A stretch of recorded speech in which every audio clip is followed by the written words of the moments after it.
Welcome to part 2 of the recap for our On the Sea D&D campaign. It was a low-level naval campaign chronicling the adventures of the Golden Tusk pirates as they transported the One Army to the Kingdom of Dova for war. Ian played the swashbuckling rogue Prince. Brett played the Hexblade warlock Roland. And Kevin played the monk Vecni. Sometime in the year 6380, the Golden Tusk pirate fleet arrived at the port of Lunaris in Moonronia, where they were supposed to pick up some mercenaries and adventurers recruited to the war against Vigor.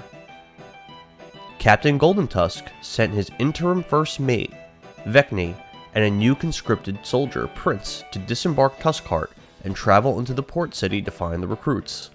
Teclis, Captain Golden Tusk's actual first mate, was currently on a mission elsewhere. Vecni and Prince walked a short distance from the docks to their meeting place with the recruits at the Doddering Mongrel Tavern.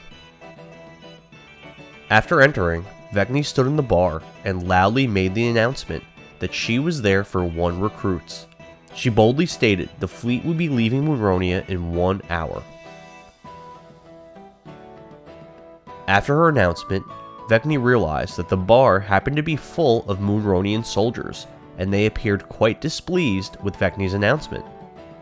Unbeknownst to Vecni, Moonronia was on the cusp of joining the war and officially declaring for Vigor against 1. While in the Doddering Mongrel Tavern, Vecni met and shared a drink with a woman who called herself Kant. Kant was a human woman with a futuristic-looking pink metal contraption over her right eye. She was dressed very fancily, but her face was not comely or attractive. Kant was with an older man with a heavily scarred face and a thin mustache. He had a very long, thin sword at his side. Kant mentioned his name, which was Longclaw. Vecni met one of the new recruits joining the war, Roland Hardham. Roland was a half-elf, Hexblade warlock PC, played by Brett. While speaking to him, Vecni said that he reminded her of someone she never knew. Prince noticed officers from his ex-pirate crew, the Misfit Bastards, in the bar, and he attempted to sink away from them, but he was noticed. The Misfit Bastards in the crew were all officers. There was a red tiefling with a shit-eating grin. He was the first mate of the Bastard Sire and the cook for the crew, Dos Flacos. He seemed to also recognize Vecni.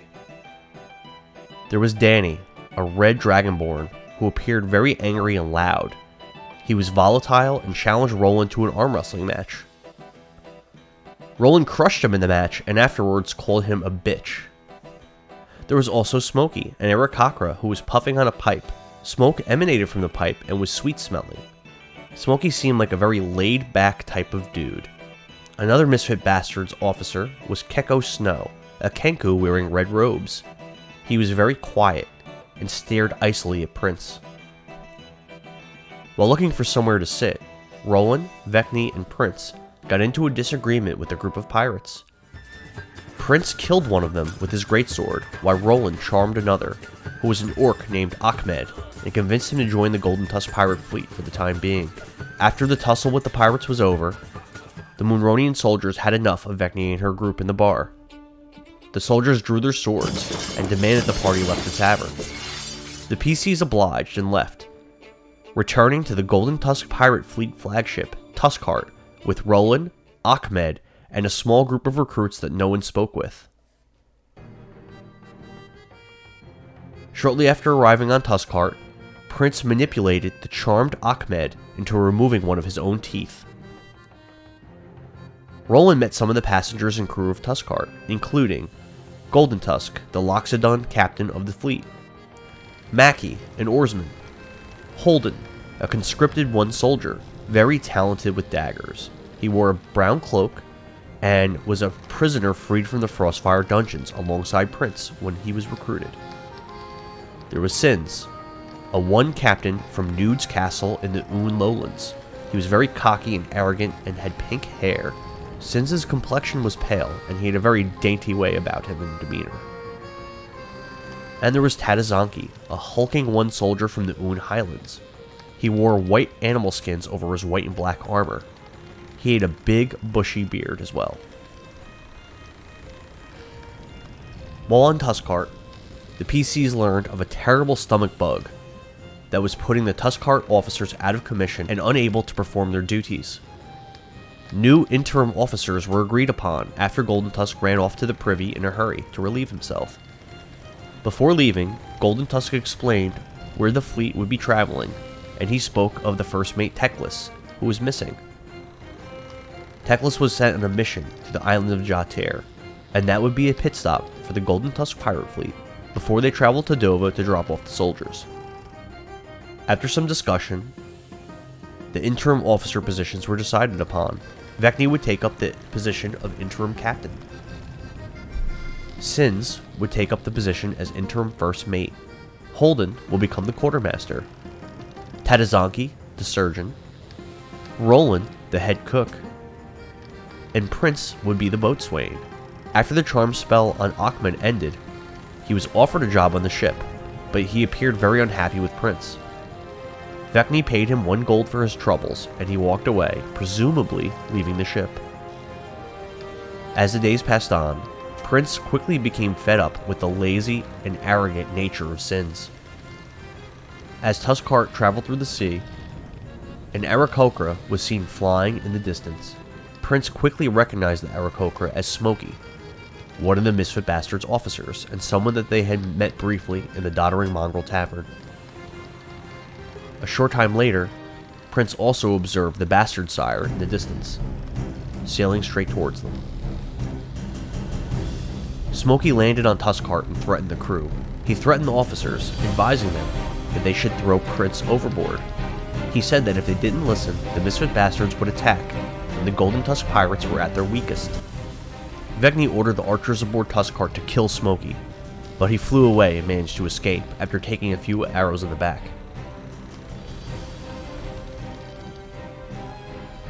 Vecni and the crew realized that the Bastard Sire could be a threat and a thorn on their sides, so they made the decision to push forward and attack the Bastard Sire before it could escape. A battle ensued. Small boats departed from the Bastard Sire, approaching Tuskark. The Golden Tusk fleet and the Bastard Sire fired upon each other, and a naval battle endured on. Some of the small boats from the Bastard Sire reached the Golden Tusk flagship. Pirates from the boats attempted to board. One of the men, Ice Slayer, a hobgoblin and officer, was captured, but not before demonstrating great strength, killing some of the crew of the Tuskark. Eventually, the Bastard Sire officers realized that they were completely outmatched against the Golden Tusk pirate fleet. The Bastard Sire crew attempted to flee, but the ship's sails and oars were destroyed and the ship catched aflame. The occupants aboard the Bastard Sire raised a white flag. 2 additional small boats departed from the Bastard Sire and approached Tuskark with white flags raised. A small group of pirates surrendered to the Golden Tusk crew. Among them were 2 officers, a creepy Wanti, Mulbrax, and a stoic Duragar, Coldbrow Stone Pounder. The prisoners were locked in the brig while repairs were made to Tuskark. Meanwhile, the Bastard Sire continued to burn. Later that night, Golden Tusk pirates and 1 soldiers approached the Bastard Sire. Apparently, the other Bastard Sire officers and most of the crew escaped in small boats, using the black smoke of the burning ship as cover. A few pirates stayed behind with dynamite, planning to trap and kill Golden Tusk men with a giant explosion. But these pirates that were left behind were killed in a hail of arrows, and the Bastard Sire was commandeered by the Golden Tusk fleet.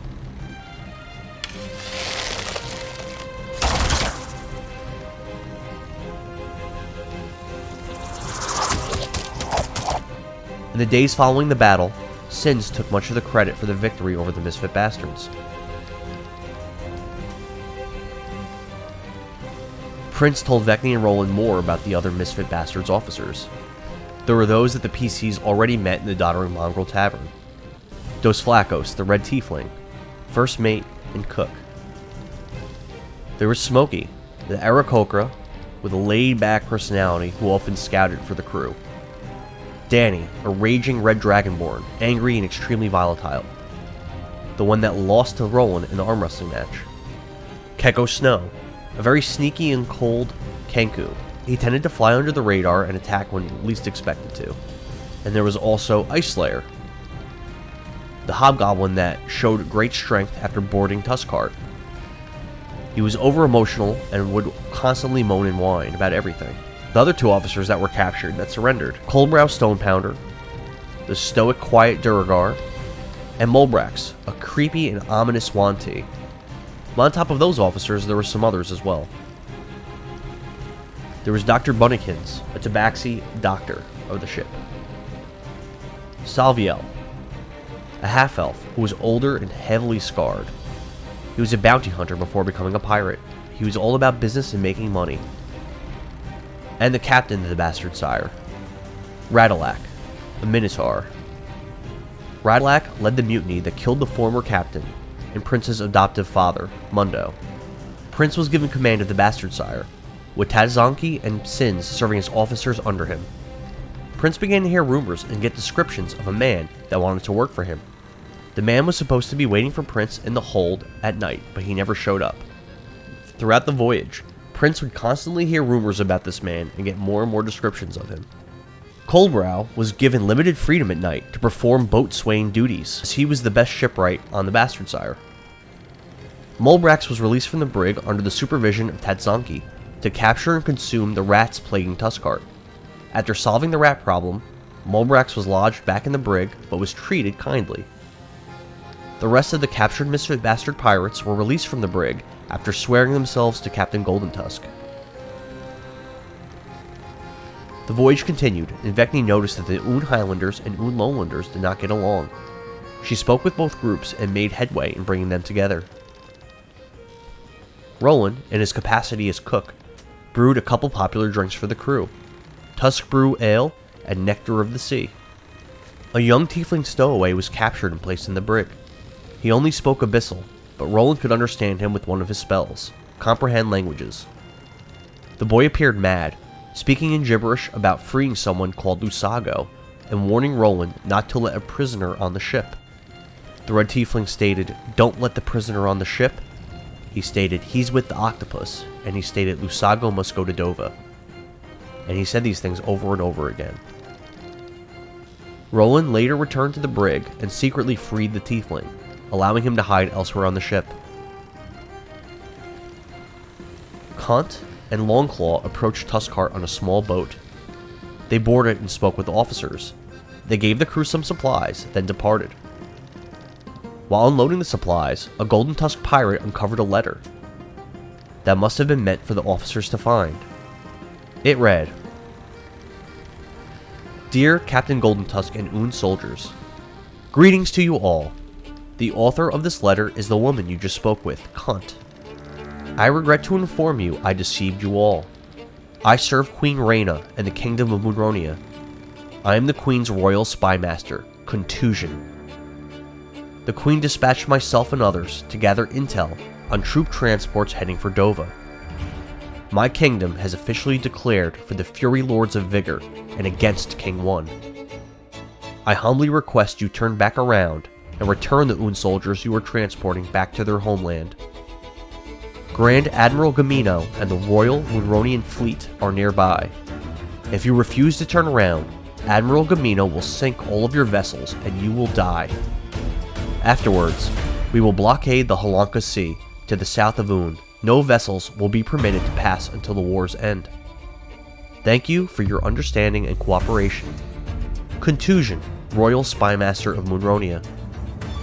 The Tuskart crew fretted about what to do, worried about facing the entire Moonronian armada. On the same day, the Golden Tusk pirates recovered a letter from one of the Bastard Sire officers.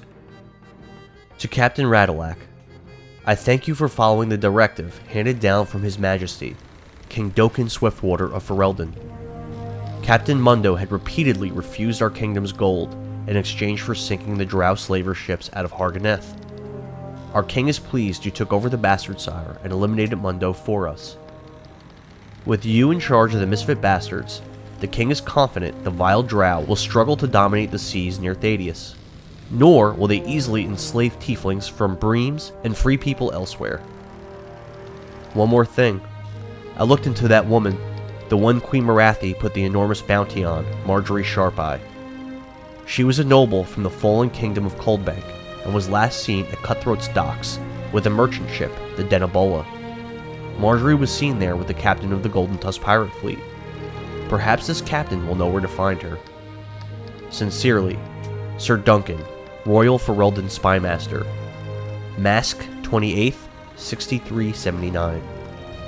Mulbrax, who handed the Golden Tusk pirates this letter, spoke about the big bounty on Marjorie Sharpeye. He mentioned that Radalac was traveling to a secret settlement in Epona's Bog, called the Doghouse, to collect a reward from King Dokkan for killing Mundo. The Doghouse was said to be a mellow, neutral place of peace, where violence was not permitted. After that, his plan was to travel to Cutthroat's docks, to speak with an elf that knew a lot about Marjorie. His name was Gontiel, and he was the captain of the merchant vessel, the Denebola. The crew learned a little bit more about this woman named Marjorie. She was one of the last survivors of a genocide that took place in Coldbank 25 years ago. She was away from the city when the genocide occurred, and was able to survive. Colbrow explained Dos Flacos had learned Gontiel, merchant captain of the Denebola, could be found in Dova, and he knew where to find Marjorie Sharpeye, the elven woman with a 500,000 gold bounty on her head. Colbrow stated Radalac and his men would seek him out after the meeting with Dokkan. In the days following the battle with the Bastard Sire, Prince's demeanor changed. He became much less of a goofball and more bloodthirsty and dark than he was before. As time passed, Roland continued to remind Vecni of someone she never knew. Roland and Vecni grew quite close. Vecni also grew close to Prince and considered both boys to be adoptive sons to her in a way. Sins continued to take credit for the battle with the Bastard Sire. The Golden Tusk pirates and the One soldiers began to consider Sins to be quite the hero. Ice Slayer explained his role in the Bastard Sire to Roland. He was in charge of executing prisoners after Dos Flacos flayed and tortured them. Ice Slayer displayed an annoying, naggy, obnoxious personality. He showed no honor and proudly talked of how he murdered the innocent. Mulbrax appeared deceptive and sneaky. He also prided himself in the murder of innocents. Colbrow seemed stoic but honorable, still holding allegiance to Radalac. Ice Slayer had injuries from the battle with the Tuskheart crew. Tedzonki was sent to treat Ice Slayer, as he still had ballista bolts stuck in his body. Tedzonki treated him roughly, causing Ice Slayer to pass out from the pain. The Golden Tusk fleet entered into a terrible storm, but the officers were brave and performed well, ordering the crew and tying the ships together to protect them. Prince promoted Tedzonki to Master-at-Arms of the Bastard Sire, and Sins to First Mate. On Tuskheart, Colbrow officially took over as the boatswain.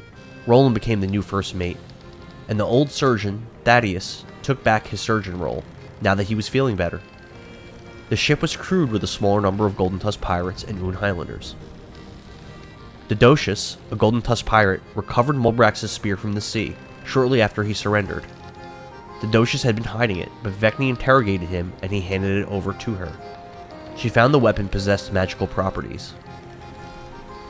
The next day, Roland assisted Thaddeus in the medical bay, operating on a man with gangrene. Roland was unable to save the man and he passed away from his illness. The Golden Tusk fleet came to an area in the Halanka Sea, littered with smashed ships, and the wreckage went on for miles. Flags found at the wreckage were determined to belong to Tartea, a pirate crew called the Wolves, and the Kingdom of Moonronia. The party eventually learned that there was a naval battle here. It was the Moonronians versus the Tarteans and the Wolves. The Moonronians won, but there were great losses on both sides. Prince began to manipulate the Highlanders on the Bastard Sire, turning them against Sins. As the fleet continued to traverse the wreckage of the naval battle, they found a mysterious ship floating in the sea. The ship was investigated and it was found to be a ghost ship belonging to the deceased Captain Steelgrave and the Steelgrave Pirates. Aboard the ghost ship, the party learned that Mundo's son was killed by Bjorn Skytaker, Prince's father, in a duel. Mundo's son, Piney, planned to become the greatest swordsman in the world. After hearing of his son's death, Monday spent a year tracking Bjorn. Sir Duncan, spymaster of Ferelden, told Mundo that Bjorn was being harbored on a pirate ship belonging to Captain Herbert Steelgrave.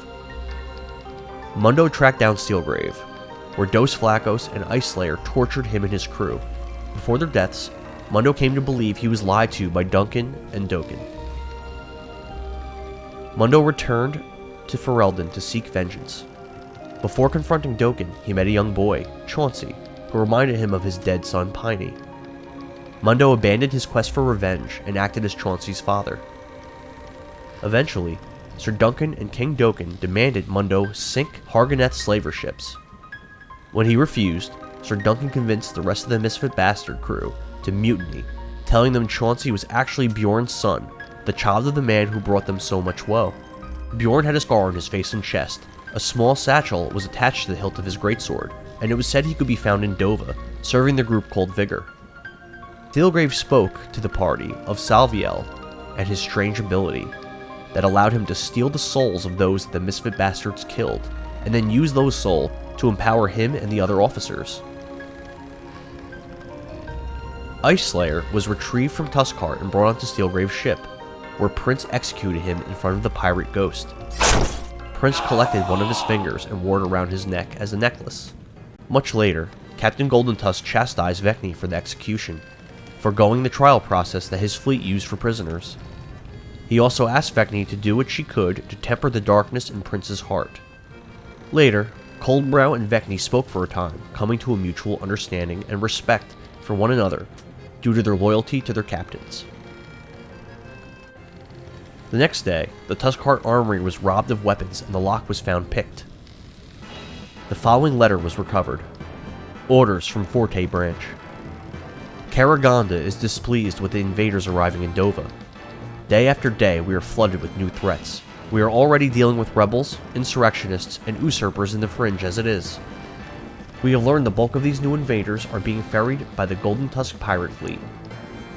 They pick up their new arrivals from various ports, but I have recently uncovered intel on their movements from one of the Un soldiers. He is a very minor captain out of Nude's castle. He will be on the Golden Tusk flagship, but don't expect him to aid you. Just know he easily betrayed his allies for a small bribe. The Golden Tusk pirate fleet will be picking up adventurers, bounty hunters, and mercenaries from the Doddering Mongrel Tavern in Lunaris. The fleet does not keep records on who they are picking up, so I'd like you to join them and infiltrate their flagship. Stay with them and gather intel for Karagonda, as he will be the warrior driving one from our kingdom. Now, of course, if an opportunity arises to sabotage their voyage, be sure to take action.